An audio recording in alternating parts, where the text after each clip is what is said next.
ಕುತ್ಕೊಂಡು ಹೇಳ್ತಿದ್ದ ನಮ್ಮ ದೇಶದ ಪರಿಸ್ಥಿತಿ ಏನು, ವಯಸ್ಸಾಗಿರೋರ ಪರಿಸ್ಥಿತಿ ಏನು, ನನ್ನ ಕುಟುಂಬದ ಪರಿಸ್ಥಿತಿ ಏನು ಅಂತ ಹೇಳ್ತಿದ್ದ. ಸುಳ್ಳು ಸುದ್ದಿಗೆ ಮರಳಾಗಬೇಡಿ. ಎಲ್ಲ ATMಗಳು ಆಕ್ಟಿವ್ ಆಗಿದೆ. ಬ್ಯಾಂಕು ATMಗಳ ಮುಂದೆ ಹಣಕ್ಕಾಗಿ ಕ್ಯೂ ನಿಲ್ಲೋದು ಬೇಡ, ಅದರ ಅವಶ್ಯಕತೆ ಇಲ್ಲ.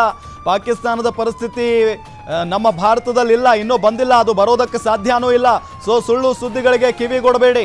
ಪಾಕಿಸ್ತಾನದ ATM ಸಂಕಟ ನೋಡಿದ್ದವರಿಗೆ SBI ಸ್ಪಷ್ಟನೆಯನ್ನ ಕೊಟ್ಟಿದೆ. ಸುಳ್ಳು ಸುದ್ದಿಯನ್ನ ನಂಬಿಕೊಂಡು ಗಾಬರಿ ಆಗೋಕೆ ಹೋಗಬೇಡಿ, ಗಾಬರಿ ಆಗೋದು ಬೇಡ ಅಂತ ಹೇಳಿದೆ SBI. LOC ಭರವಸೆ ಅಂದರೆ IOC ಭರವಸೆ ನಂತರ SBI ನಿಂದಲೂ ಕೂಡ ದೇಶದ ಜನರಿಗೆ ಈ ರೀತಿಯಾದಂಥ ಕರೆ ಬಂದಿದೆ. ಸುಳ್ಳು ಸುದ್ದಿಗೆ ಮರಳಾಗಬೇಡಿ ಅಂತ ಹೇಳಿ ತಿಳಿಸಲಾಗಿದೆ. ಬ್ಯಾಂಕ್ ಆಗಿರ್ಬೋದು, ATMಗಳ ಮುಂದೆ ಹಣಕ್ಕಾಗಿ ಕ್ಯೂ ನಿಲ್ಲೋದು ಬೇಡ. ಈಗ ಹೆಂಗಾಗ್ಬಿಡುತ್ತೆ ಅಂತಂದರೆ ಶಶಾಂಕ್, ಅಕಸ್ಮಾತ್ ಆಗಿ ATMಗಳು ಬಂದಾಗ್ತವೆ, ಬ್ಯಾಂಕ್ಗಳು ಬಂದಾಗ್ತವೆ, ಇನ್ನೇನು ಯುದ್ಧ ಶುರುವಾಗ್ಬಿಟ್ಟಿದೆ ದೊಡ್ಡ ಮಟ್ಟದಲ್ಲಿ, ಇನ್ನು ಹಣನೇ ಇರಲ್ಲ ನಮ್ಮ ಕೈಲಿ ಅಂತ ಹೇಳಿ ಎಲ್ಲರೂ ATM ಮುಂದೆ ಕ್ಯೂ ನಿಲ್ಲೋದಕ್ಕೆ ಶುರು ಮಾಡಿಬಿಡ್ತಾರೆ, ಬ್ಯಾಂಕ್ ಮುಂದೆ ಹೋಗೋದಕ್ಕೆ ಶುರು ಮಾಡಿಬಿಡ್ತಾರೆ. ಹಾಗಾಗಿನೇ ಈಗ ಅಷ್ಟು ನಿನ್ನ ರಾತ್ರಿ ಫಂಡ್ಸ್ ಮೋಡ್ನಲ್ಲಿ ಬಂದಿದೆ ಪಾಕಿಸ್ತಾನ. ಆಮೇಲೆ ಮತ್ತೆ ಏನು ಅಟ್ಯಾಕ್ನೇ ಮಾಡಿಲ್ಲ. ಹೌದು, ನಾವು ಡಿಫೆನ್ಸ್ ಮೋಡ್ನಲ್ಲಿ ಬಂದಿದೆ.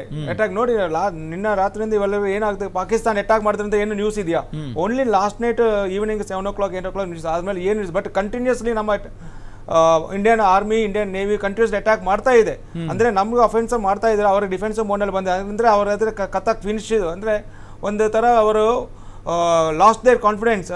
ಮತ್ತೆ ಒಂದು ವಾರ್ಡರ್ನಲ್ಲಿ ಲಾಸ್ಟ್ ಕಾನ್ಫಿಡೆನ್ಸ್, ಪ್ರಜಲ್ನಲ್ಲಿ ಜನಗಳಲ್ಲಿ ಪಬ್ಲಿಕ್ನೆಲ್ಲ ಲಾಸ್ಟ್ ಕಾನ್ಫಿಡೆನ್ಸ್. ನೆಕ್ಸ್ಟ್ ಏನಾಗುತ್ತೆ ಗೊತ್ತಾ, ದಂಗ ಮಾಡ್ತಾರೆ. ದಂಗ ಮಾಡಿದ್ಮೇಲೆ ಮಿನಿಸ್ಟರ್ಸ್ ಮನೆಯಲ್ಲಿ ಹೋಗ್ತಾರೆ, ಆಮೇಲೆ ಬ್ಯಾಂಕ್ನಲ್ಲಿ ಹೋಗ್ತಾರೆ. ಬ್ಯಾಂಕ್ ಅಟ್ಯಾಕ್ ಮಾಡಿ ಎಲ್ಲ ದುಡ್ಡು ತಗೊಂತಾರೆ.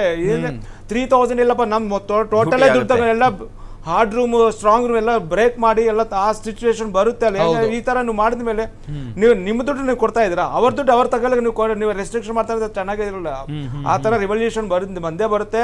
ಬ್ಯಾಂಕ್ಸ್ ಮೇಲೆ ಅಟ್ಯಾಕ್ ಆಗುತ್ತೆ, ATMs ಎಲ್ಲ ಅಟ್ಯಾಕ್ ಆಗುತ್ತೆ, ಮಿನಿಸ್ಟರ್ಸ್ ಮೇಲೆ ಅಟ್ಯಾಕ್ ಆಗುತ್ತೆ. ಒಂದು ಇಂಟರ್ನಲ್ ಡಿಸ್ಟರ್ಬೆನ್ಸ್, ಕಂಪ್ಲೀಟ್ ಡಿಸ್ಟರ್ಬೆನ್ಸ್ ಬಂದಕ್ಕೆ ಸಿಚುವೇಶನ್ ಖಂಡಿತ ಬರುತ್ತೆ. ಶೇಖ್ ಹಸೀನಾ ತರ ಅವರಿಗೆ ಕಂಟ್ರಿ ಬಿಟ್ಟು ಹೋಗಲೇಬೇಕು. ಆರ್ಮಿ ಆಫೀಸರ್ಸ್ಗೆ, ಪಾಕಿಸ್ತಾನ ಆರ್ಮಿ ಆಫೀಸರ್ಸ್ಗೆ, ಪಾಕಿಸ್ತಾನ ಮಿನಿಸ್ಟರ್ಸ್ಗೆ, ಪಾಕಿಸ್ತಾನ ಪ್ರೈಮ್ ಮಿನಿಸ್ಟರ್ಗೆ ಎಲ್ಲರಿಗೂ ಆ ಸ್ಥಿತಿ ಬರುತ್ತೆ. ಖಂಡಿತ ಇದೆಲ್ಲ ನೋಡಬೇಕು. ಈ ಪಾಕಿಸ್ತಾನದ ಪ್ರಧಾನಿಗಳು ಯಾರಾಗ್ತಾರೋ ಅವ್ರೇನೋ ಪಾಪ ಮಾಡ್ದಂಗೆ ಕಾಣಿಸ್ತಾ ಇದೆ ನನ್ನ ಪ್ರಕಾರ. ಇತಿಹಾಸ ನೋಡಿದ್ರು ಹಂಗೆ ಎಲ್ಲ ಪ್ರಧಾನಿಗಳು ದೇಶ ಬಿಟ್ಟು ಹೋಗ್ತಾರೆ, ಇಲ್ಲ ಒಂದಿಲ್ಲ ಒಂದು ಕಾರಣಕ್ಕೆ ಜೈಲುವಾಸ ಅನುಭವಿಸ್ತಾರೆ. ಇಲ್ಲ ಅಂದ್ರೆ ದೇಶ ಬಿಟ್ಟು ಓಡೋಗ್ಬೇಕು, ಇಲ್ಲ ಬೇರೆ ಆಪ್ಷನ್ ಅಂತ ಹೇಳಿದ್ರೆ ಜೈಲಲ್ಲಿ ಇರಬೇಕು. ಅವ್ರಿಗೆ ಸೆರೆವಾಸ ಅನ್ನೋದು ಒಂಥರ ಗಾಡ್ ಗಿಫ್ಟ್ ತರ ಅವ್ರಿಗೆ ಲಾಸ್ಟ್ ಫೈನಲ್ ಸ್ಟೇಜ್ ಅಲ್ಲಿ ಅವ್ರಿಗೆ ಗಾಡ್ ಗಿಫ್ಟ್ ಅದು. ಪಾಕಿಸ್ತಾನದ ಪರಿಸ್ಥಿತಿ ತುಂಬಾ ಅಧೋಗತಿಗೆ ಹೋಗ್ಬಿಟ್ಟಿದೆ.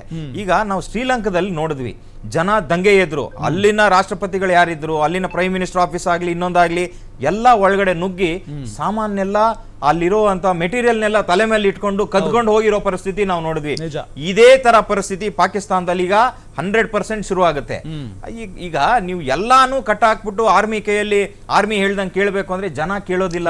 ಯಾಕಂದ್ರೆ ಅಲ್ಲ ಆರ್ಮಿ ಜನರಲ್ ಒಬ್ಬ ಯೂಸ್ಲೆಸ್ ಫೆಲೋ ಮುನೀರ್ ಅಂತ ತಗೊಂಡಂತ ಡಿಸಿಷನ್ ನೀನ್ ಯಾವ್ದೋ ಗೊತ್ತಿಲ್ದಿರಾ ರೂಪುರೇಷೆ ಮಾಡಿದಿರಾ ನೀನ್ ತಗೊಂಡು ನಮ್ಮನ್ನ ಹಾಳು ಮಾಡ್ದಲ್ಲ ಅಂತ ಪ್ರತಿಯೊಂದು ಪಾಕಿಸ್ತಾನಿನೂ ಅವನು ಕ್ವೆಶ್ಚನ್ ಮಾಡ್ತಿದ್ದಾರೆ. ನೀವ್ ಯಾಕೆ ಬ್ಲೂ ಪ್ರಿಂಟ್ ರೆಡಿ ಮಾಡಿಲ್ಲ, ನೀವ್ ಯಾಕೆ ನೆಗೋಸಿಯೇಷನ್ ಹೋಗಿಲ್ಲ, ಇಲ್ಲ ಬೇರೆ ಯಾರನ್ನಾದ್ರೂ ನೀವ್ ಯಾಕೆ ತಳ್ಳಿಲ್ಲ, ಇಲ್ಲ ಅಮೆರಿಕಕ್ಕೆ ನೀವ್ ಯಾಕೆ ಅಂಗಲಾಚಿಲ್ಲ, ಹೇಳ್ಬೇಕಿತ್ತು. ನಮ್ಗೆ ಯುದ್ಧದ ಪರಿಸ್ಥಿತಿ ಇಲ್ಲ, ನಮ್ಮ ಆರ್ಥಿಕ ಪರಿಸ್ಥಿತಿ ನಿಮ್ಗೆ ಗೊತ್ತು, ನಮ್ಮಲ್ಲಿ ಎಕಾನಮಿ ಎಷ್ಟು ಕುಸಿದಿದೆ ಗೊತ್ತು, $1 300 ಚಿಲ್ಲರೆ ಆಗಿದೆ ಎಲ್ಲರಿಗೂ ಗೊತ್ತು. ಇಂಥ ಪರಿಸ್ಥಿತಿಯಲ್ಲಿ ನಾವು ಯುದ್ಧ ಘೋಷಣೆ ಮಾಡ್ತೀರಾ, ಬೇರೆ ದೇಶದ ಮೇಲೆ ಅವಲಂಬನೆ ಆಗ್ತೀರಾ. ನಮ್ಮಲ್ಲಿ ಆಯಿಲ್ ಇಲ್ಲ, 9 ದಿನಕ್ಕೆ ಮಾತ್ರ ಆಯಿಲ್ ಇತ್ತು ಆ ದೇಶದಲ್ಲಿ. ಇವತ್ತು ನಿನ್ನೆ INS ವಿಕ್ರಾಂತ್ ಕರಾಚಿ ಪೋರ್ಟ್ ನ ಹೊಡೆದಾಕಿದೆ, ಇರೋ ಆಯಿಲ್ ಎಲ್ಲ ಅಲ್ಲಿ ಹೋಗ್ತಾ ಇದೆ. ಈ ದೇಶದ ಪರಿಸ್ಥಿತಿ ಏನು, ಅಲ್ಲಿರೋರು ಯೋಚನೆ ಮಾಡಬೇಕಾಗಿತ್ತು. ಇನ್ನೊಂದು, ನಾವು ಯಾರ ಜೊತೆ ಪಂಗಾ ತಗೊಂತ ಇದೀವಿ, ಯಾರ ಜೊತೆ ಟಕ್ ಆಫರ್ ನಾವು ಹೋಗ್ತಾ ಇದೀವಿ, ಆ ದೇಶದ ಬಗ್ಗೆ ತಿಳ್ಕೊಬೇಕಾಗಿತ್ತು. ಆ ಪರಿಕಲ್ಪನೆ ಎನಿಮಿ ಅಂತ. ಚಂದ್ರನ ಮೇಲೆ ನಾವು ಬಾವುಟ